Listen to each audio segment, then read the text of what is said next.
we as humans, there's a time coming very quickly, and maybe you guys feel it. Maybe this is what people are calling the solar flash or the landing of whatever. I mean, who knows? Who knows exactly the different parallels here? But we all feel that something's coming.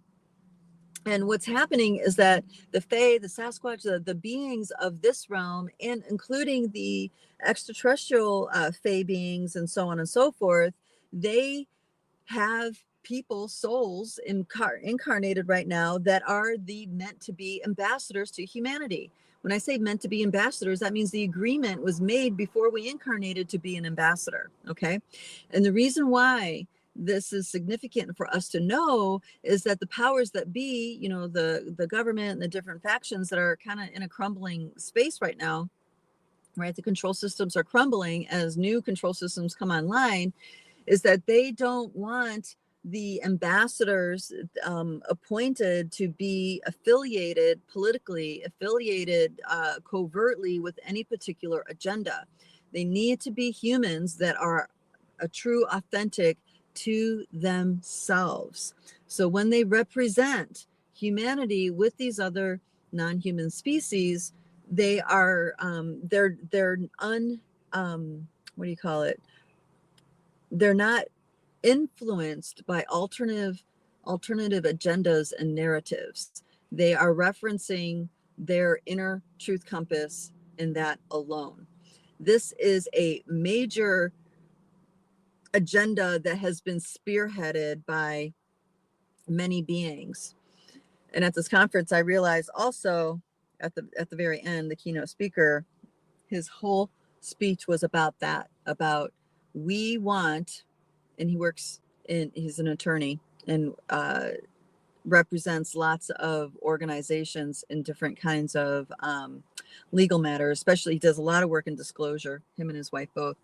But his call was to wake up as many ambassadors or many humans as possible so they can be trained to be ambassadors.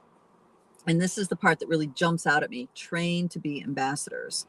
So I'm training people to be ambassadors. I'm training myself to be an ambassador, but it's all about the inner truth compass. It's about the capacity of dreaming the world into being. It's about embracing our capacity as multidimensional beings, as caretakers of this domain. When I go into the disclosure space and look at the kinds of ambassadors that are getting put in place, they're usually involved in the SSP programs, like the super soldier programs, the secret space programs, this kind of thing.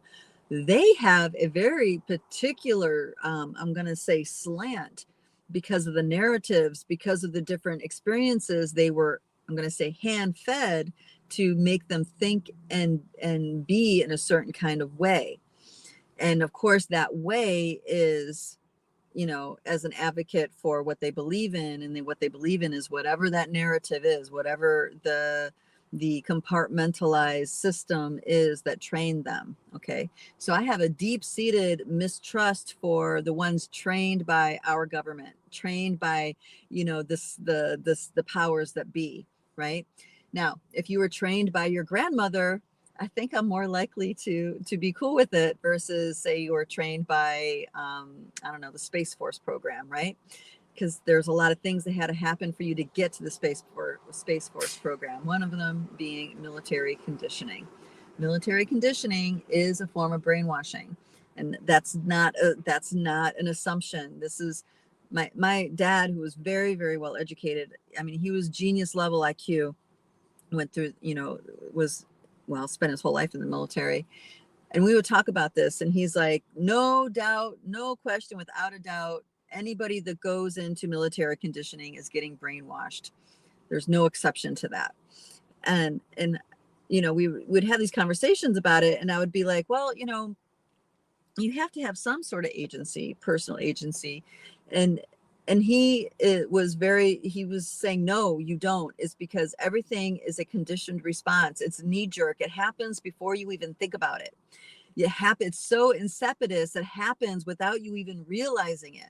So in those kinds of conversations, I realize, you know, it makes me it just instilled a deep mistrust to anybody who's been through military conditioning, anybody who's been through any kind of system conditioning. And I'm really, really happy to see that there's so many private industries, private people, deeply invested into waking up the psychic intuitive abilities of other humans. So telekinesis. Oh, I'm totally out of time at the top of the hour. All right. I'm just going to tell a short story about telekinesis. So telekinesis, we are all so close to it. We are all so close to be able to move things with energy. So the misperception is that we're moving it with our mind. We're not actually moving it with our mind. What it is, we're moving it with our energy. And because as these different DNA dances wake up, and as these subtle bodies come online and become integrated, we're able to purposefully power up, so to speak, certain bandwidths of frequency. So there was a gentleman there that had a really interesting skill set of powering static electric charge. He can build up a huge amount of static electric charge within the subtle fields and transfer it to people. He can move people who are sensitive to it. I mean, I'm talking about he would move his hands back and forth and people would be moving back and forth, you know, I mean, granted willingly because they were interested to know what it feels like, right? But they also had other people that were using chi, life force energy, to create a current and move things. So it was really interesting. And this piece that I was surprised that I was interested in it as I am. This is, you know, one of those pieces on why we have our energy mastery program in our energy mastery segment within our essentials program at Lightbodies, because my entourage, interdimensional entourage, has reinforced to me over and over again is we have to have strong, stable energy fields. Movement forward in an empowered way depends on how strong and stable your energy field is, which means we needed to, in Lightbody anyway, we needed to dispel a lot of the disinformation, misinformation within the mystery school teachings of what it is that creates a strong energy field, what it is to actually be grounded in your energy, what it is to actually be integrated in your energy. So these pieces, you know, we address in that particular segment. But in meeting this gentleman and seeing the other telekinesis competitors, it just reinforced to me why we do that. Building a strong energy field supports us in such a deep way. A lot of us can avoid the crises portion of the awakening process if we had a really strong energy field. Now, strong energy field doesn't mean you dominate everybody. Strong energy field means you hold your center strongly. It's a tree. It's a pillar. All right, pillar's a little bit different, but it's like a tree. It's like this. So I found that very validating.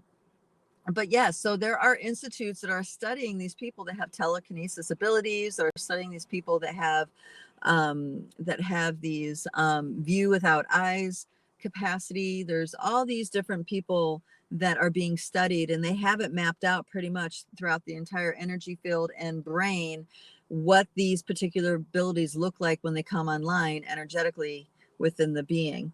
So now, if we tie that into the WBAN conversations we've had many times over the previous weeks, that adds into the urgency of that particular message on why we really need to get full command, so we aren't commandable by an outside force. And there was a lot of discussion. Well, I would say not a lot. There was some very specific types of discussion around the voice to skull technology. And it's very interesting, the concept that many people have.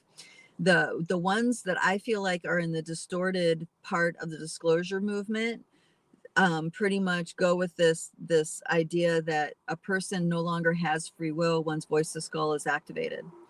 Me personally, I know that not to be true because I've had direct experiences with the voice to skull technology, and it was very clear to me that it wasn't my voice and it was cold day in hell I was going to do that, right?